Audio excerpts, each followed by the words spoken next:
Varicose veins కి సరైన చికిత్స కోసం సంప్రదించండి ఎవిస్ హాస్పిటల్.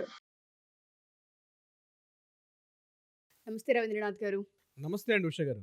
సహజీవనాల పేరుతో జరుగుతున్న ట్రాప్లేంటి? సహజీవనం అనేది మంచిది అని కొంతమంది చెప్తూ ఉంటుంటే, సహజీవనం వల్ల పెనుముప్పులు ఉన్నాయని కొంతమంది చెప్తూ ఉన్నారు. ఆడపిల్లల జీవితాలు అర్థాంతరంగా ఆగిపోతూ ఉన్నాయి వీటి వల్ల. సహజీవనం ఎప్పుడైతే వెళ్తూ ఉంటుంటారో చాలా వాటిని కోల్పోయే అవకాశం కూడా కనిపిస్తుంది. ఈ సహజీవనాన్ని అసలు ఏ విధంగా చూడాలి అంటారు? అండ్ దాంతోపాటు సహజీవనంలోకి వెళ్తున్న ప్రతి ఆడపిల్ల ఈ వీడియో చూసి ఖచ్చితంగా కొన్ని విషయాలపైన అవగాహన తెచ్చుకోవాలి. వాటికి సంబంధించి మనం ఎటువంటి డీటెయిల్స్ని ఇవ్వచ్చు అంటారు? నిన్న కర్నూలులో మీరు చెప్పినటువంటి ఏదైతే ఈ యొక్క ఇంట్రడక్షన్ ఉందో దీనికి సంబంధించి నిన్న కర్నూలులో ఒక సంఘటన జరిగింది. ప్రేమ పేరుతోటి ఇద్దరు కలిసి సహజీవనంలో ఉన్నారు. 2 ఏళ్ళుగా కలిసి ప్రేమించుకున్నారు.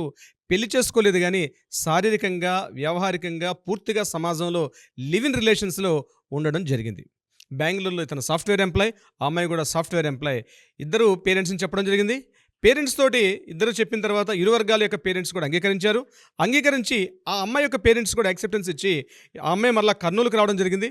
బెంగుళూరులో సాఫ్ట్‌వేర్ జాబ్ చేస్తున్నాడు ఇతను. ఇద్దరు కలిసి నిశ్చితార్థం కూడా బహుశా 1-2 డేస్ బ్యాక్ అనుకుంటా నిశ్చితార్థాన్ని కూడా కన్ఫర్మ్ చేసుకున్నారు. సో ఇరు వర్గీయులకు సంబంధించి నిశ్చితార్థాల నిశ్చయ తాంబూలాలు కూడా అందుకోవడం జరిగింది. ఇరు వర్గీయులు కూడా యాక్సెప్టెన్స్ ఇచ్చారు. ముఖ్యంగా అబ్బాయి యొక్క పేరెంట్స్ కూడా యాక్సెప్టెన్స్ ఇచ్చారు. ఇచ్చిన తర్వాత రేపు కమింగ్ December 6th, 2024 మ్యారేజ్ అని కూడా కన్ఫర్మేషన్ చేసుకున్నారు. ఈ తర్వాత ఈలోగా ఈ గ్యాప్లో ఏం చేశారంటే ఈ అమ్మాయి వాళ్ళ ఇంటికి వెళ్ళడం జరిగింది. ఆ మైసూర్ అనుకుంటే ఈ అమ్మాయి సాఫ్ట్వేర్ ఎంప్లాయ్. రాష్ట్రం కానీ రాష్ట్రం, లాంగ్వేజ్ కూడా వేరే కన్నడ. సో ఇద్దరు కలిసి బెంగళూరులో అక్కడ పరిచయాలు ఇక్కడ దాకా దారితీస్తాయి.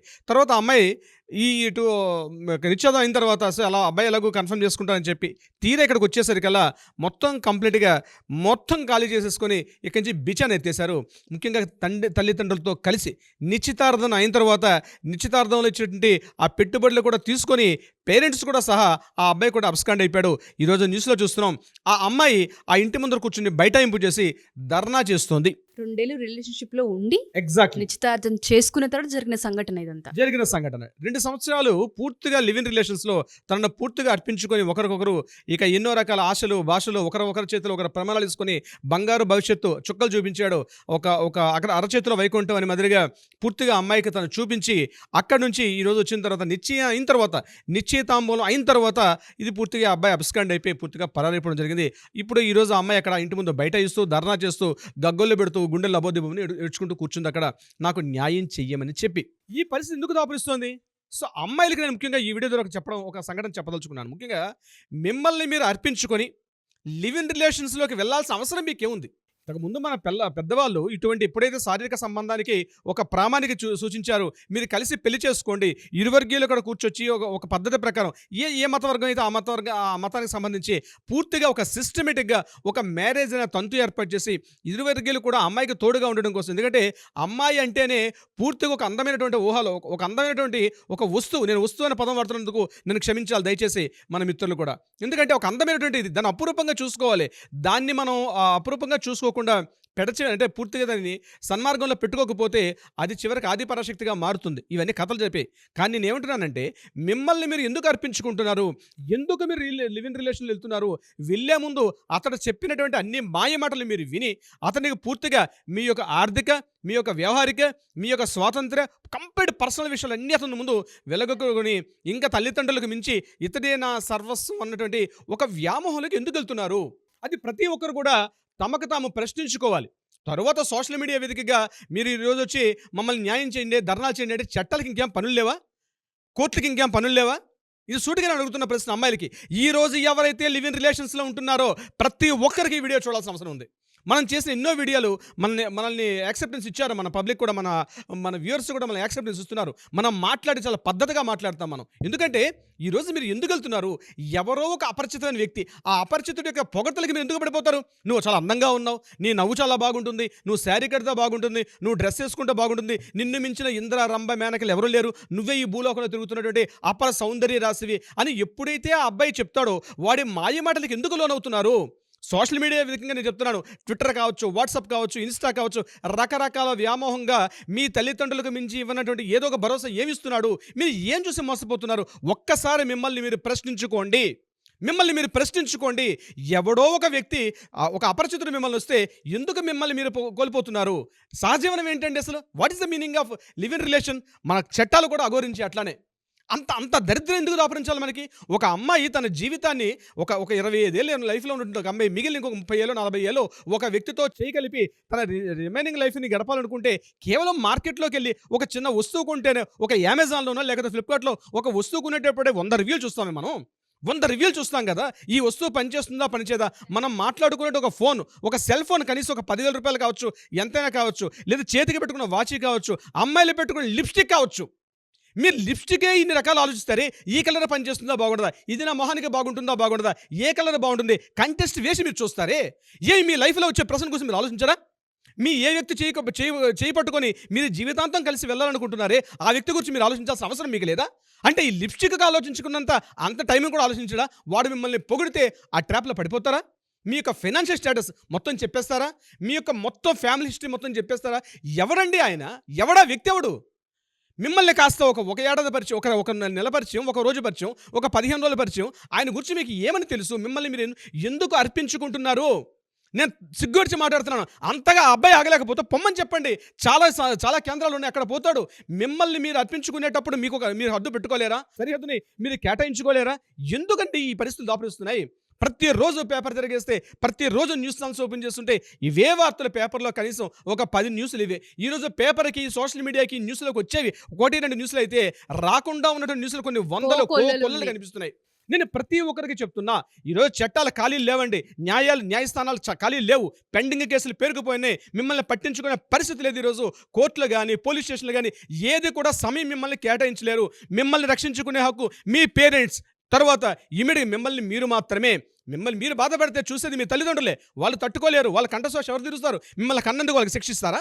వాళ్ళని శిక్షించే హక్కు మీకుందా? వాళ్ళకి ఏమని శిక్షించే హక్కు మీకు ఇస్తారు? మిమ్మల్ని కనడం వాళ్ళు చేసిన తప్ప? మిమ్మల్ని మీ కంట్రోల్ లేదా? ఏం చేస్తున్నారు? ఇటెళ్తుంది ఈ సమాజం. ప్రతి ఆడపిల్ల కూడా గుండె మీద చేసుకుని, ఎవరైతే ఈరోజు ఒక ప్రియుడితో కలిసి ఉన్నారో, ఒక ప్రేమికుడితో కలిసి ఉన్నారో, ఎవడో ఒక మూడో వ్యక్తి అపరిచితుడితో మీరు మాట్లాడుతున్నారో, ఇన్స్టా కావచ్చు, సోషల్ మీడియా కావచ్చు, ఏదో ఒక వేదిక ద్వారా మీకు పరిచయమైన వ్యక్తి ద్వారా మీరు ఏదైతే సహజీవనం సాగిస్తున్నారో అది మనస, వాచ, కర్మన సహజీవనమే. మాటలతో చేసేది కూడా ప్రాస్టిట్యూషనే, ఫిజికల్గా చేసేది కూడా ప్రాస్టిట్యూషనే. ఏదైనా వ్యభిచారమే. అది మానసిక వ్యభిచారం కూడా వ్యభిచారం కిందకి వస్తుంది. ఏ రోజు మన శాస్త్రాలు ఘోషించే మీరు చేసేది ఫిజికల్గా చేసేది వ్యభిచారం కాదు, మీరు మెంటల్గా చేసేది కూడా వ్యభిచారమే. ఈరోజు సోషల్ మీడియా వేదికగా మీరు ఒక చాటింగ్ మాట్లాడుతున్నారు, ఒక వాట్సాప్ సెండ్ చేస్తున్నారు, మిమ్మల్ని మీరు సెల్ఫీ వీడియోలు తీసుకుని పంపిస్తున్నారు, నగ్న వీడియోలు పంపిస్తున్నారు. ఏం అఘోరించారండి ఆడవాళ్ళు? ఎందుకు ఎంతవరకు బ్రతికిస్తున్నారు అంటే ఒక విషయం చెప్తారు. ఈరోజు ఆర్థిక స్వాతంత్రం వచ్చింది కాబట్టి, వాళ్ళ ఫైనాన్షియల్ స్టేటస్ వాళ్ళు సంపాదిస్తున్నారు కాబట్టి అందువల్ల ఈ రకంగా బ్రతికిస్తున్నారని చెప్పడం, నేనైతే ఈ విషయాన్ని యాక్సెప్టెన్స్ ఇవ్వను. అంటే ఆడపిల్లలకు ఆర్థిక స్వాతంత్రం అవసరం లేదా? ఆర్థిక స్వాతంత్రం వచ్చేందుకు గాను ఈ రకంగా ప్రవర్తిస్తున్నారని చెప్పి అనడంలో ఎంతవరకు కరెక్ట్? సో ఈ రోజు ఎవరైతే కుహనా మేధావులు ఇలాంటి సంఘటనలు జరిగేటప్పుడు వాళ్ళ ఒక విషయాన్ని చెప్తారు. కేవలం అమ్మాయికి ఆర్థిక స్వాతంత్రం వచ్చింది కాబట్టి ఈ రకమైన పెడత్రోవలు తొక్కుతున్నారు అంటారు. ఇది కరెక్ట్ కాదు.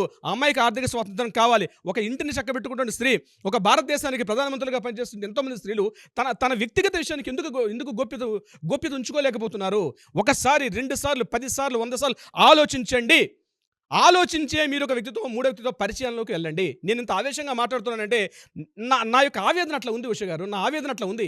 నేను చూస్తున్న కొద్దీ నాకు ఈరోజు ఈ అవకాశం దొరికింది కాబట్టి, ఈ వేదిక ద్వారా నేను మీతో ఒక చర్చా వేదిక మాట్లాడుతున్నాను కాబట్టి నా ఆవేదన వెలిబుస్తున్నాను. ఒక యాజ్ ఎ బీయింగ్ అడ్వకేట్గా రోజు చూస్తున్న కేసులు ఏంటంటే ఇసుక వేస్తారు వాళ్ళంత జనాలు. డివోర్సులు కావచ్చు, సోషల్ మీడియా వేదికగా రకరకాల కేసులు. నిన్న ఐ థింక్ ఈ రోజు అనుకుంటాను భువనగిరిలో జరిగిన సోషల్ మీడియా వేదికగా ఇన్స్టాగ్రామ్లో పరిచయాలు అయ్యాయి. ఇన్స్టాగ్రామ్లో పరిచయం ద్వారా ఒక అమ్మాయి పరిచయం తర్వాత వాడేదో ఈ మీద పూర్తిగా హక్కు ఉన్నట్టుగా, కంప్లీట్గా ఆ మీద ఒక రివెంజ్ తెచ్చుకున్నట్టుగా రకరకాల అబ్యూజ్ లాంగ్వేజ్ తోటి ఆ అమ్మాయిని క్రిటిసైజ్ చేస్తే చిన్న అమ్మాయి తట్టుకోలేక ఆత్మహత్య చేసేసుకుంది ఈరోజు. అంటే ఈ సోషల్ మీడియా వేదికగా మనం చేస్తుంటే ప్రచారం ఏంటి? ముఖ్యంగా ఇంతకుముందు కంట్రోల్ ఉండేది. ముఖ్యంగా విషయంలో ఉష గారు ఒక కంట్రోల్ ఉండేది. ఈరోజు కంట్రోల్ తప్పారు, దాడి తప్పారు. చట్టాలేంటి, న్యాయాలేంటి, కోర్టులేంటి అవన్నీ కాసేపు పక్కన పెట్టండి. మీకు మీరే జడ్జిమెంట్ చేసుకోండి, మిమ్మల్ని మీరే జడ్జిమెంట్ చేసుకోండి. ఒకవేళ ఆ పరిస్థితి లేని పక్షంలో మీరు జడ్జి చేసుకోలేకపోతున్నారు, డెఫినెట్గా మాలాంటి అడ్వకేట్స్ ఉన్నారు, మాలాంటి సైకియాట్రిస్టులు ఉన్నారు. డెఫినెట్గా సంప్రదిస్తే వాళ్ళకి ఒక దిశానిర్దేశం చేసే విధంగా ఒక మార్గనిర్దేశం చూపించవచ్చు. అంతేగాని పూర్తిగా చేతులు కాలేక ఆకులు పట్టుకునే పరిస్థితి అనాది కాలంగా స్త్రీ మీద జరుగుతున్న అఘాయిత్యాలు. సిచ్యువేషన్ మారుతున్నాయి, పరిస్థితులు మారుతున్నాయి, వేదికలు మారుతున్నాయి, కానీ అఘాయిత్యాలు అలానే జరుగుతున్నాయి. కాబట్టి నేను ఒక్కటే అవేర్నెస్ ఉండాలి. Self awareness is the very very important.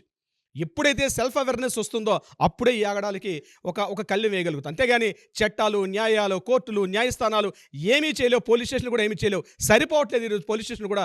వాళ్ళ మీద ఉన్నటువంటి ఆ ఒత్తిడి తట్టుకోలేకపోతున్నారు పోలీసులు కూడా. దయచేసి సోదర సోదరులు నేను చెప్తుంది ఒకటే, అమ్మా దయచేసి అర్థం చేసుకోండి. ఇటువంటి అఘాయిత్యాలకు మీరు వెళ్ళేటప్పుడు ముఖ్యంగా మిమ్మల్ని మీరు కంట్రోల్ చేసుకోండి. మిమ్మల్ని మీరు అర్పించుకునేటప్పుడు 1కి 100 సార్లు చూసుకోండి. ఎవడో నిన్న ఒక విషయం చూసాం మనం. వీళ్ళిద్దరు కలిసి లివ్ ఇన్ రిలేషన్స్లో ఉన్నారు. వాడు కంప్లీట్గా సీసీటీవీ కెమెరాలు పెట్టి కంప్లీట్గా దాన్ని పోర్న్ వీడియోస్లో పెడతానని చెప్పి అమ్మాయిని బెదిరించడం జరిగింది. ఒకసారి కాల్ జరిగింది. ఏం చెయ్యాలో పరిస్థితి, ఇంట్లో పేరెంట్స్కి చెప్పుకోలేకపోతుంది, తనేమో ముందుకు వెళ్ళలేకపోతుంది. వీడు దాన్ని టార్చర్ చూపిస్తూ ఆ అమ్మాయిని రకరకాలుగా ఆమె ద్వారా అనేక రకాల అమౌంట్స్ని అంటే తన లైఫ్ని స్పాయిల్ చేసుకుంది. పూర్తిగా ఎప్పుడైతే స్పాయిల్ అయిందో అప్పుడు ఆమె మేలుకొని నాకు ఈ పరిస్థితి జరుగుతుంది అని చెప్పి బయటకు రావడం జరిగింది. ఈ విషయాన్ని అప్పుడు అడ్డుకట్ట వేయొచ్చు. ఒక రోజు వెళ్ళేటప్పుడే 1కి 10 సార్లు మిమ్మల్ని మీరు ప్రశ్నించుకోండి. లేని పక్షంలో చాలా దారుణమైనటువంటి పరిస్థితులు ఎదుర్కోబోతారు స్త్రీ జాతి. మీరు చెప్తూ ఉంటే ఎవరికి వాళ్ళు సెల్ఫ్ అవేర్నెస్, దాంతోపాటు బౌండరీస్ గీసుకోవాల్సిన అవసరం ఉంది. సహజీవనం అన్న పేరుతో శరీరాల సుఖాల కోసం 4 గోడల మధ్య జరిగే ఒక వ్యవహార శైలిని అడ్డం పెట్టుకొని అటు అమ్మాయిలైనా అబ్బాయిలైనా ఒక వ్యాపారం చేసినట్టు చేసేస్తున్నారు దీన్ని.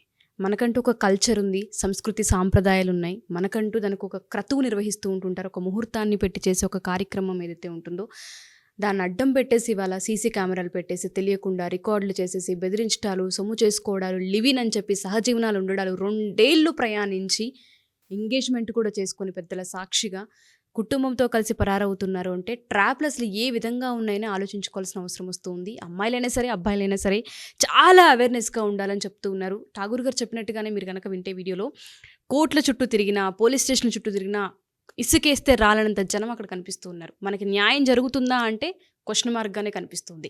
ఎవరికి వాళ్ళు అవేర్నెస్ని క్రియేట్ చేసుకోవాలి. ఎందుకంటే అన్నీ ఓకే అనుకున్న తర్వాత దిగి మోసపోతున్న సందర్భాలని చెప్పొచ్చు వీటిని. దయచేసి ఆడపిల్లలు ఎవరైతే ఉంటూ ఉంటారో మీ పైన మీరు ఒకసారి క్లారిటీ తెచ్చుకోండి. మనం ఏం చేస్తున్నాం, మనం ఎందుకు వెళ్తూ ఉన్నాం, ఈ పర్సన్ మనకి ఎంతవరకు కరెక్ట్, మన శరీరం పైన ఒకళ్ళు చేయి వేస్తున్నారు అంటే జీవితాంతం మనతో నడుస్తూ ఉన్నాడా, లేదు అంటే ఇది ఇక్కడ వరకే ఆగిపోయేదా ఈ రిలేషన్ అనేది ఆలోచించుకొని ఆత్మ పరిశీలన చేసుకొని స్టెప్ తీసుకోండి. Thank you so much Ravindranath గారు. వీడియోలో చాలా ఇన్ఫర్మేషన్ ఉంది. ప్రతి పేరెంట్ వాళ్ళ పేరెంటింగ్లో వీటిని ఎప్పటికప్పుడు ఎడ్యుకేట్ చేస్తూ ఉండాలి. స్కూల్స్లో ఎడ్యుకేట్ చేస్తూ ఉండాలి, కాలేజెస్లో ఎడ్యుకేట్ చేస్తూ ఉండాలి. ప్రతి స్టూడెంట్ కూడా వాళ్ళకి వాళ్ళు అనాలిసిస్ చేసుకుంటూ ఉండాలి. Thank you sir, thank you so much. Thank you so much Usha గారు. సుమన్ టీవీలో మీ పర్సనల్ అండ్ బిజినెస్ ప్రమోషన్స్ కోసం కింది నెంబర్కి కాంటాక్ట్ చేయండి.